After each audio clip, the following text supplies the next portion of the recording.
وقتی سالم به ساحل فرستیم بفهمستیم که او جزیره نام مالت ایسه. او جزیره آدمان امر خیلی محبت بکدیدی، چون که وارش فرستی و هوا سرد بو آتش روشن کدیدی و امر به گرمی قبیل بکدیدی. پولس هیزم زیادی جمع کده بود. وقتی اوشن آتش سر نانده بو آتش حرارت وسیع ایتا لنتی سمیج هیزومان درونی بیرون با ما و پولس دست دو شکسته. جزیره آدمان وقتی لنتیه که اونی دست جا آویزان بو بیدیدی همدیگر بگفتی دی بس معلومه هم مرده قاتله. درسته که غرق بستن جا نجات پیدا بکده، ولی ادارت دست برنه اون زنده بمانه. ولی پولس اون لنتی آتشی میان تواده و هیچ آسیبی هم نیده. اوشن انتظار داشتیدی که اونی جان فوری ورم بکنه و بکفه بیمیره. خیلی انتظار بکشیدی. وقتی بیدیدی هیچ بلای اونی سر نمو اوشن فکر عوض بستو بگفتی دی اون ایتج خدایان.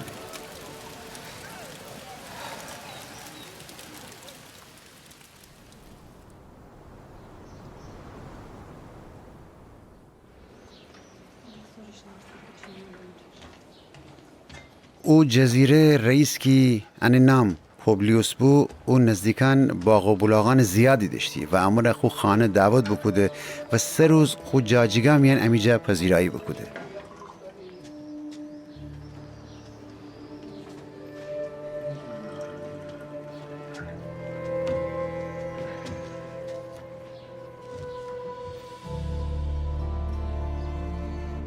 پوبلیوس پیر بیماری و تب و اسهال خونی جا بستری بود.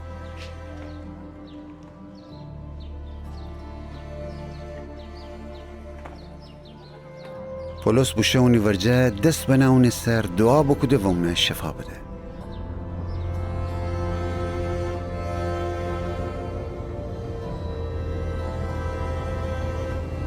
بازین مریضان دیگری که جزیره میان ایسه بید اموی دیو شفا گفتی دی. اوشن امر خیلی احترام بکدید. 3 ماه بعد وقتی آماده بستیم که جوی بیشیم هر چی که احتیاج داشتیم امر فراهم بکدیدی.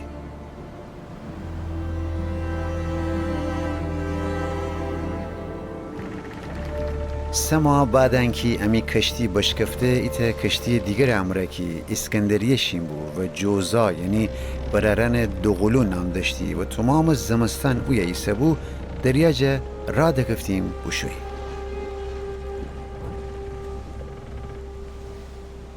به سراکیوس که فرسیم لنگر تودهیم و 3 روز اوی بیسیم. باز این امی سفر دریایی ادامه بدهیم و فرسیم ریگیون. فردای روز جنوب باد بمون. پس فردایش به پوتیولی فرسیم. پوتیولی شهر میانی ایماندارانی پیدا بکدیم که اوشن امر دعوت بکدیدی ایت هفته اوشن ورجه بیسیم.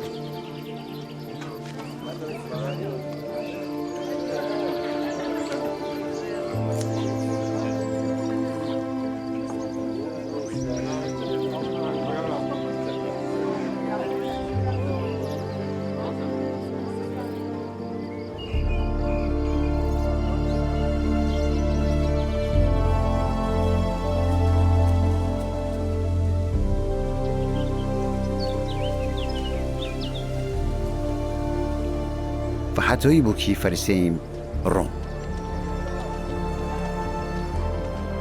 قبل انکی شهر روم یعنی فرسیم ایمانداران بیشتن وستی بید امان رام یعنی ایسیم و امان داریم تا بازار اپیوس و سمی خانه طرف امی پیشواز بمایید. پولس که اوشه نبیده خدای شکر بکد و امیدوار بست و قوت قلب بگیفته.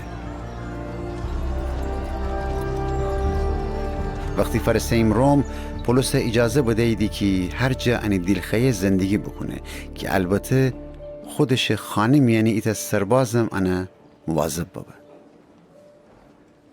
3 روز بو که روم میان ایسه بیم. پولس روم پیل آدمانه که یهودیان بید دخده. وقتی اوشن با مویدی بگفته ای بررن مرا کی کاری بر ضد قوم و آداب و رسوم امی آبا اجداد نکده بوم اورشلیم میان دستگیر و تحویل رومیان بدهیدی. وشن مرا بگیفتیدی جمن بازجویی بکدیدی و بخستیدی مرا آزاد کنید، چون که گناهی نکدویم که سزاوار مرگ ببم. ولی یهودیان می آزادی امر مخالفت بکدیدی. ناچار ببستم که قیصر جدات خواهی بکنم، البته نکیجه یهودیان اورشلیم که می قوم ایسیدی شکایتی بکنم. از شما را دخدم که شما را بیدینم و بگم که زنجیلی که می دست وستید انا وسیه که من ایمان دارم مسیح موعود ظهور بکده.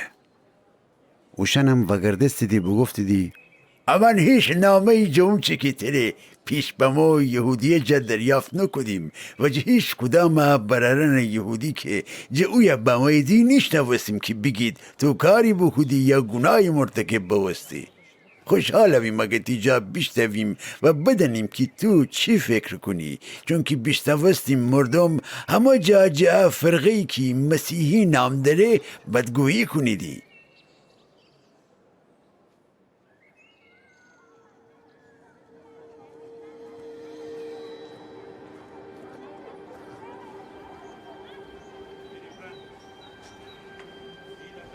پس ایت روز تعیین بکدید و مردمان زیادی پولس ورجا بمویدی. اونم ایت صبح تا شب جه خدا پادشاهی اوشنیر گب بزیه و سعی بکده جه موسی کتاب تورات و بقیه پیغمبران کتاب که راجب عیسی مسیح پادشاهی بنوشته بو اوشن قانع بکنه. بعضی جه اوشن اون گوان قبیل بکدیدی و ایمان باوردیدی، بعضی هم قبیل نکدیدی. حتی که همدیگر امر بس کدندی بید خستید اوی ترک کنید که پولس خو آخری گوانه بزی و بگفته روح القدس چی درست چی آبا اجدادم را گب بزی بود و چه زبان اشیای نبی بفرمسته بود.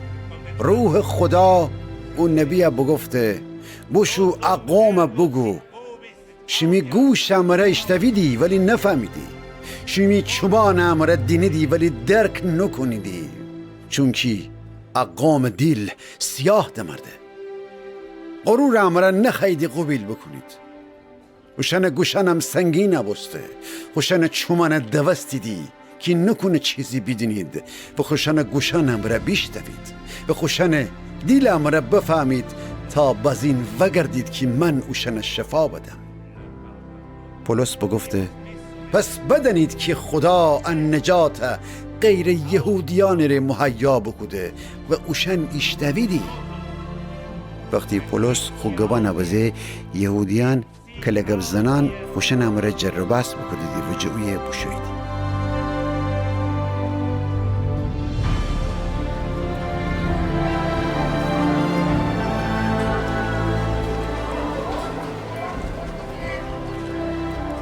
پولس 2 سال تمام خو خانه میان که اجاره بکده بو زندگی کدی و هر کس که شوی اونی ورجه اونه قبیل کدی.